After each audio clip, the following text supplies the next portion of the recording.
കോഴിക്കോട് വടകരയിൽ കാറിടിച്ച് 9 വയസ്സുകാരി ദൃശാന കോമയിലാവുകയും മുത്തശ്ശി മരിക്കുകയും ചെയ്ത കേസിലെ പ്രതി ഷെജീലുമായി അന്വേഷണ സംഘം തെളിവെടുപ്പ് നടത്തി. 1 മണിയോടെ കോടതിയിൽ ഹാജരാക്കും. മേഘ മാധവൻ ചേരുന്നു. മേഘ, എപ്പോഴാണ് ഇത് സംബന്ധിച്ച പ്രതിയെ ഹാജരാക്കുന്നത്? മറ്റ് വിശദാംശങ്ങൾ? ഷമ്മി, ഇന്നലെ രാത്രിയോടുകൂടിയാണ് പ്രതിയെ വടകരയിൽ എത്തിച്ചത്. രാവിലെ തന്നെ ഈ അപകടം ഉണ്ടായ ചോറോട്, അതിനൊപ്പം വെള്ളൂർ വർക്ക്ഷോപ്പ് തുടങ്ങിയ ഇടങ്ങളിലൊക്കെ തന്നെയും തെളിവെടുപ്പിന് കൊണ്ടുപോയിരുന്നു.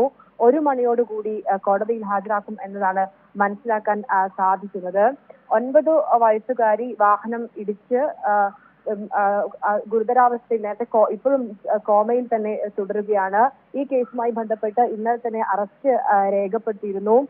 വിദേശത്തായിരുന്ന പ്രതിയെ കോയമ്പത്തൂർ വിമാനത്താവളത്തിൽ വെച്ചാണ് അന്വേഷണ സംഘം പിടികൂടിയത്. കഴിഞ്ഞ ഫെബ്രുവരി 17-നാണ് കേസിന് ആസ്പദമായ സംഭവം നടക്കുന്നത്. ആ പ്രദേശത്ത്, അതായത് മുത്തശ്ശിയും ഈ കുട്ടിയും കൂടെ റോഡ് മുറിച്ചു കടക്കുന്നതിനിടെയാണ് ഷിജിലിന്റെ വാഹനം വന്നിരിക്കുന്നത്.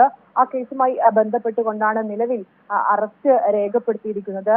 വാഹന ഇൻഷുറൻസിൽ കൃത്രിമം കാണിച്ചു എന്നതുൾപ്പെടെയുള്ളവ ചൂണ്ടിക്കാണിച്ചുകൊണ്ട് ഒരു കേസ് കൂടി രജിസ്റ്റർ ചെയ്തിട്ടുണ്ട്. ആ കേസിൽ നിലവിൽ ഷെജിലിന് മുൻകൂർ ജാമ്യമുണ്ട് ഹൈക്കോടതിയിൽ നിന്ന്.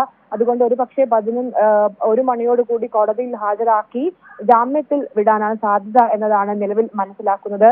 മനഃപൂർവ്വമല്ലാത്ത നരഹത്യക്കാണ് നിലവിൽ ഈ അപകടവുമായി ബന്ധപ്പെട്ട് കേസ് രജിസ്റ്റർ ചെയ്തിരിക്കുന്നത്. മേഘയാണ് വിവരങ്ങൾ നൽകിയത്.